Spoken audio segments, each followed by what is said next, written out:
గౌతమ్ గారు నమస్తే సార్. నమస్తే అండి. గౌతమ్ గారు, నిన్న మొన్నటి దాకా వైఎస్ఆర్సీపీ వాళ్ళందరూ కూడా చంద్రబాబు గారిని ఈవీఎం ముఖ్యమంత్రి అన్నారు. అలాగే అవును. చాలా మంది మనం వైఎస్ఆర్సీపీ లీడర్స్, ఈవెన్ జగన్మోహన్ రెడ్డి నుంచి చిన్న చితక లీడర్ దాకా అందరూ కూడా వీళ్ళందరూ ఈవీఎం ట్యాంపరింగ్ చేసి గెలిచారని చెప్పి చాలా ప్రచారాలు చేస్తా ఉన్నారు. మనం చాలా చోట్ల అవును. సోషల్ మీడియాలో కూడా చూస్తా ఉన్నాం. ఈవీఎం సీఎం అంటా ఉన్నారు. కానీ ఈ రోజు అవును. గ్రాడ్యుయేట్ ఎలక్షన్స్ లో మళ్ళా ప్రూవ్ చేసినాయి కదా సార్, ఈ ballot elections. So EVM elections కాదు, ప్రజల మద్దతు చాలా గట్టిగా కూటమికి ఉందని. ఎందుకంటే ఒక ఎమ్మెల్సీ అభ్యర్థికి 80,000 మెజారిటీ రావడం అనేది ఆషామాషి విషయం కాదు. సో ఈ అవును. రోజు నిజమే. చూపించారు. ఆలపాటి రాజా గారికి ఆల్మోస్ట్ 80,000 మెజారిటీ అంటే మాత్రం థంపింగ్ మెజారిటీ అన్నమాట. సో ఇది చూస్తే తెలుస్తుంది కదా, ఇది అల్లాటప్పా వచ్చిన ప్రభుత్వం కాదు, ప్రజలందరూ కోరుకుంటే వచ్చిన ప్రభుత్వం. అంటే ఈ రోజు వాళ్ళు ఎంత జనరంజకంగా పాలన చేస్తున్నారా లేదన్నది వేరే విశ్లేషణ. కాకపోతే వీళ్ళంతా కూడా ఈవీఎం ముఖ్యమంత్రి అని కొంచెం అన్పాపులర్ చేయాలని చూస్తే మాత్రం గ్రాడ్యుయేట్ వాళ్ళు చాలా గట్టిగా సమాధానం చెప్పినట్టు అనిపించింది సార్. మీరేమంటారు? కరెక్టేనండి. యాక్చువల్‌గా వైఎస్ఆర్ కాంగ్రెస్ పార్టీ ఎన్నికల్లో పోటీ చేయలా.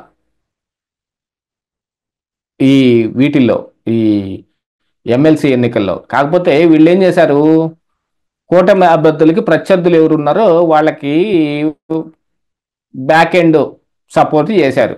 ఆ సపోర్ట్ చేయటం మూలాన ఇప్పుడు ఈ థంపింగ్ మెజారిటీ వచ్చింది. ఎందుకంటే ఏదన్నా తేడా వచ్చి ఇప్పుడు ఆ అభ్యర్థి గెలిచాడనుకోండి, కూటమి పరువు పోతుంది. వైఎస్ఆర్ కాంగ్రెస్ పార్టీ ఇదిగో మేము సపోర్ట్ ఇచ్చి వాళ్ళని గెలిపించాం చూసావా అని మళ్ళీ వాళ్ళు కాళ్ళు ఎగరేస్తారు, మీసాలు తిప్పుతారని.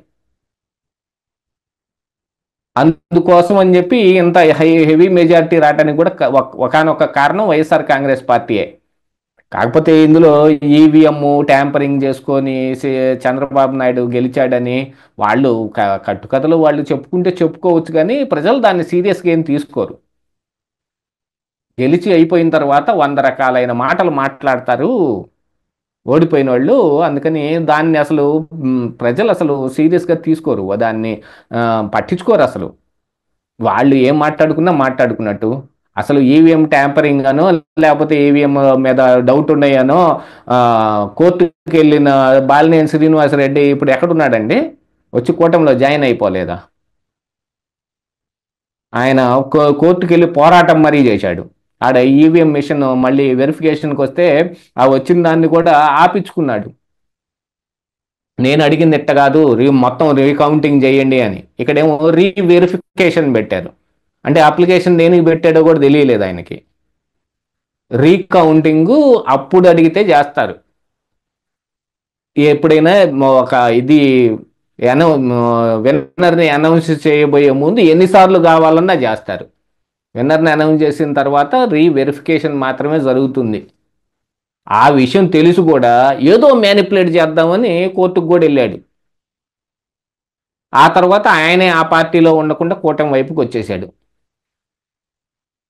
ఇక ఇచ్చాది ఈ విషయాలన్నిటి మీదట ఇప్పుడు బ్యాలెట్ పేపర్తో జరిగింది కాబట్టి ఇక వాళ్ళు మాట్లాడటానికి కూడా మాటలు లేకుండా పోయినాయి. యాక్చువల్గా ఈ కృష్ణా గుంటూరు దాంట్లో ఇంకో ప్రత్యేకత ఏముంది అంటే, ఈయన ప్రత్యర్థిగా ఉన్న లక్ష్మణరావు గారు అది సిట్టింగ్, ఆయన ఇంత ముందు అక్కడ గెలిచిన ఆయనే. ఆయనే ఘోరాతి ఘోరంగా ఓడిపోయాడు. మరి ఇక దానికి కారణం ఏంటనుకుంటున్నారు? వీళ్ళందరికీ వైఎస్ఆర్సీపీ బ్యాక్ ఎండ్ ఉంది కాబట్టి.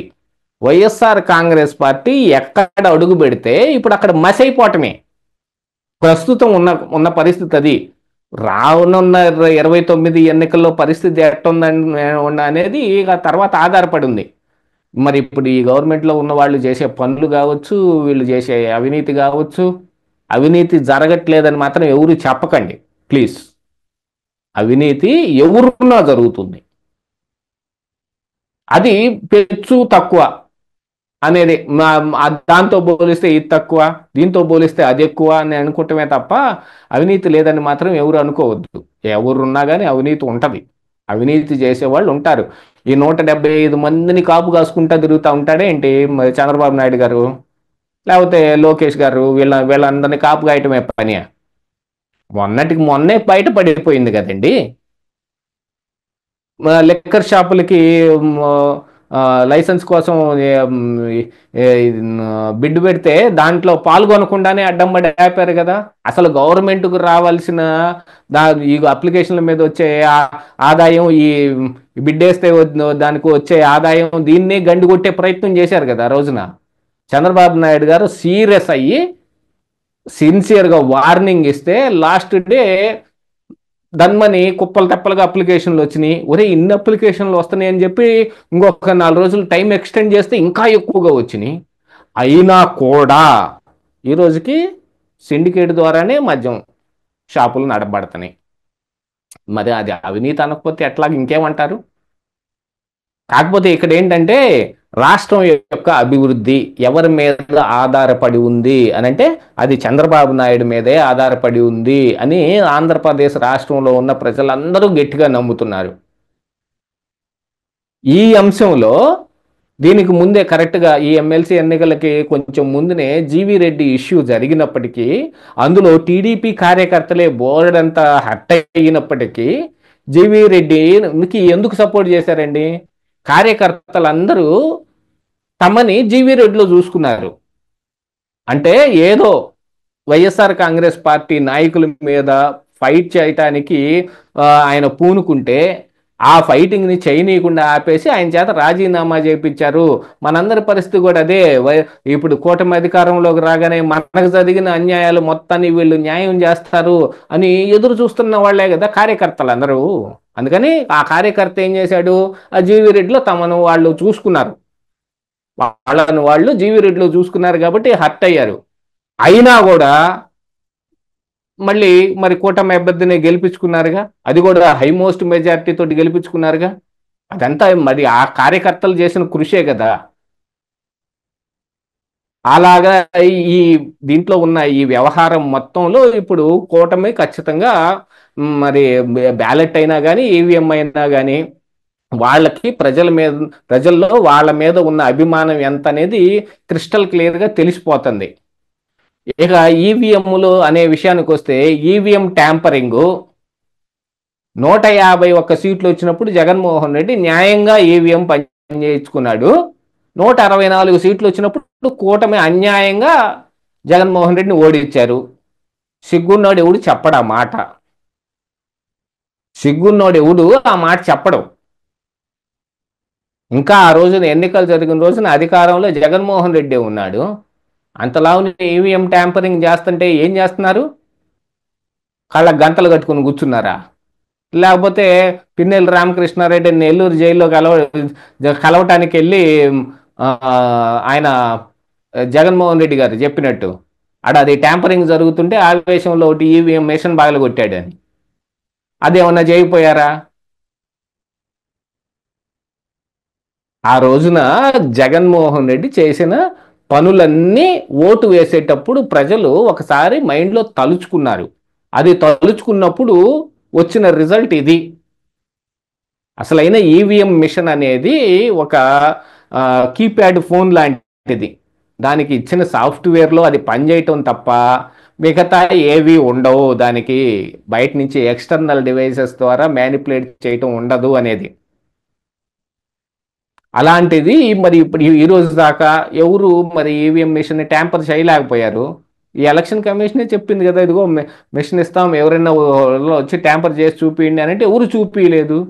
అందరూ మరి ఇళ్లలో కూర్చొని కావచ్చు, ప్రెస్ మీట్లో కూర్చొని కావచ్చు, టీవీల్లో కూర్చొని కావచ్చు, మరి పేపర్లలో ఆర్టికల్స్ వేసుకొని కావచ్చు, మిషన్లు ట్యాంపర్ అయిపోతున్నాయి మేము చేస్తాం, ఈ రకంగా చేయొచ్చు ఆ రకంగా చేయొచ్చు అని చెప్పిన వాళ్ళు చాలా మంది ఉన్నారు. కానీ ఆ ఈవీఎం మిషన్ ఇంతవరకు ట్యాంపర్ చేసిన వాళ్ళు ఎవరు లేరు. మరి ఎలక్షన్ కమిషన్ ఎవరైనా చేయగలుగుంటే మరి ఎలక్షన్ కమిషన్ దగ్గరికి వెళ్ళి ఆ మిషన్ తీసుకొని ట్యాంపర్ చేసి చూపించచ్చు కదా. ఎవరు చూపించట్లేదు, లేకపోతున్నారు, ఊరికి చెప్పుకుంటానికే ఉంటున్నాయి కాబట్టి. అది దాంతోపాటుకి ఇంకా మన రాజకీయ నాయకులందరికీ తెలిసిందే కదా, నువ్వు ఎందుకు ఓడిపోయావు అని అంటే ఎందుకు ఓడిపోయాడో కారణాలని విశ్లేషించుకుని మేము పలానా అందుకు ఓడిపోయామని చెప్పుకునే ధైర్యం ఆ ఓడిపోయిన నాయకులకు లేదు. వాళ్ళ ఓటమిని ఈవీఎం మిషన్ మీదకి నెట్టిపాడేస్తారు. వాళ్ళు గెలిచినప్పుడేమో ఈవీఎం మిషన్లు బాగా పనిచేస్తున్నాయి అంటారు, వాళ్ళు ఓడిపోయినప్పుడు ఈవీఎం మిషన్లు ట్యాంపర్ అయినాయి అంటారు. ఇక అదే జరిగింది ఇక్కడ. ఇప్పుడు వైఎస్ఆర్ కాంగ్రెస్ పార్టీ కూడా అదే చేసింది. కాకపోతే ఇక్కడ ఏం జరిగింది అని అంటే, వాళ్ళు అలాంటి ప్రచారం చేస్తున్నప్పుడే ఖచ్చితంగా బ్యాలెట్ పేపర్ తోటే నిర్వహించాల్సిన ఒక ఎన్నిక రావటం, అందులో కూడా తంపింగ్ మెజారిటీ తోటి గెలవటం. ఇప్పుడు ఏమైంది వాళ్ళకి, మరి వాళ్ళు బాగా గట్టిగా దెబ్బ తగిలినట్టు అయింది. మరి నేను వేరే మాట చెబుదాం అనుకున్నాను, అంతటి మాట ఎందుకు లేని చెప్పి గట్టిగా గట్టి దెబ్బ తగిలిందని చెబుతున్నాను. యాక్చువల్గా అయితే జనాలందరికీ అనుకోవచ్చు ఆ మాట ఏంటనేది, గుర్తుంటే గనక అందరికీ ఐడియానే వస్తుంది. బాగా గట్టిగా తగిలినట్టే అయింది ఇప్పుడు వాళ్ళకి. ఇంకా ఆ మాట మాట్లాడలేరు వాళ్ళు. కాకపోతే ఇప్పటికీ మాట్లాడవచ్చు. ఏముంది, ఆ రెండు ఆ, ఆ, స్థానాలే కదా, మిగతా ఇంకా చాలా ఉన్నాయి, అక్కడంతా మేమే గెలిచేవాళ్ళం అని గతంలో చెప్పారు చూడండి. గతంలో ఇలాగనే రాయలసీమలోనే ఎమ్మెల్సీ, గ్రాడ్యుయేట్ ఎమ్మెల్సీ ఎలక్షన్ జరిగినప్పుడే మా వాళ్ళంతా ఓటర్లు మా ఓటర్లు కాదు, మా ఓటర్లు వేరే ఉన్నారని చెప్పాడు సజ్జల రామకృష్ణారెడ్డి. సిగ్గు ఎగ్గు లేకుండా చెప్పిన మాట అది. మా ఓటర్లు వేరే ఉన్నారు, మేము వాళ్ళందరికీ పథకాలు బాగా ఇచ్చాం, డబ్బులన్నీ బాగా తీసుకెళ్ళి వాళ్ళ ఎనపెట్టెల్లో దాచిపెట్టి వస్తే వాళ్ళు మాకు ఓటేస్తారు అని సజ్జల రామకృష్ణారెడ్డి ఆ రోజు చెప్పిన మాట. మరి ఆ రోజు సిగ్గుపడలేదే? అందుకని ఈవీఎం మిషన్ మీద బండేయటం మానేస్తే ఎవరైనా కానీ వాళ్ళు ఎందుకు ఓడిపోయారో వాళ్ళకి తెలుస్తుంది. ఆ కారణాలని అన్నిటినీ బేరీజ్ వేసుకుని నెక్స్ట్ ఎలక్షన్లో దాని మీద కృషి చేసి అది తగ్గించుకునే ప్రయత్నం చేయొచ్చు. కాకపోతే అన్ఫార్చునేట్లీ ఇక్కడ ఏమవుతుంది అని అంటే, ఎవరి విజయం వాళ్ళ సొంత విజయం కాలేకపోతుంది. ఇక్కడ వాళ్ళ విజయం వీళ్ళ పతనం మీద ఆధారపడి ఉంది. ఇప్పుడు కూటమికి 164 సీట్లు వచ్చినాయి అని అంటే అదంతా ఏమిటి అనుకుంటున్నారు?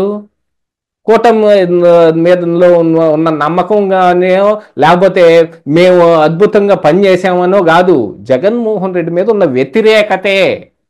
ఆ వ్యతిరేకతను గుర్తుపెట్టుకోవాలి. అదే జగన్మోహన్ రెడ్డి కూడా 2019లో గెలిచినప్పుడు జగన్మోహన్ రెడ్డి అయితే పగలబొడి చేస్తాడని కాదు వేసింది, ఆ రోజుకి వీళ్ళ మీద ఉన్న వ్యతిరేకత. ఎందుకంటే అధికారంలో ఉన్నప్పుడు నేను ఇందాక చెప్పిందే, అవినీతి లేదు, మేము అవినీతి చేయట్లేదని ఎవరూ చెప్పకండి ప్లీజ్, టేక్ ఇట్ గ్రాంట్ అని ప్రజలు ఊరుకుంటున్నారు. మీది మీ అవినీతి మీరు చేసుకోండి అయ్యా, మమ్మల్ని ఏమో ఇబ్బంది పెట్టబాకండి అని. జగన్మోహన్ రెడ్డి ఆ పని కాకుండా మిగతా అన్నీ కూడా చేశాడు కాబట్టి ఇప్పుడు ఇబ్బంది కలిగింది.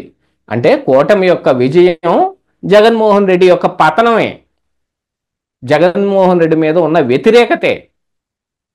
ఆ విషయాన్ని ఒకసారి గుర్తుపెట్టుకుంటే నెక్స్ట్ ఎలక్షన్స్లో కూడా బాగా చేయగలిగే అవకాశం ఉంటుంది. మరొకటి ఉంటుంది దాంతోపాటు ఏంటంటే, జగన్మోహన్ రెడ్డి నిజంగా అమరావతి అభివృద్ధి చేయడు, రాష్ట్రంలో ఒక ఇది రానివ్వడు, ఇవన్నీ మనం చూసాం. కాబట్టి చంద్రబాబు నాయుడు అయితే అవన్నిటినీ అమరావతి అభివృద్ధి చేయటమో, రాష్ట్రానికి కంపెనీలు తీసుకొని రావటమో, రాష్ట్రం యొక్క అభివృద్ధికి తోడ్పడటం ఏదో చేస్తాడు.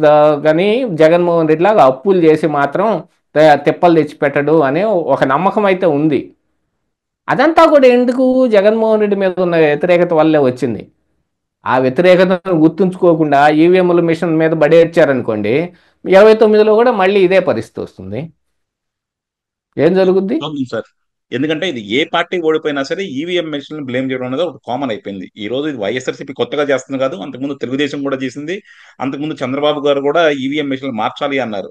కాకపోతే ఏంటంటే మొన్నటి దాకా అప్పుడు జస్టిఫై చేసిన వైఎస్ఆర్సీపీ వాళ్ళు ఈ రోజు అదే ఈవీఎం మెషిన్ తప్పు పట్టడం మాత్రం కొంచెం కామెడీగా ఉంది. థ్యాంక్ యూ అండి, thank you very much sir.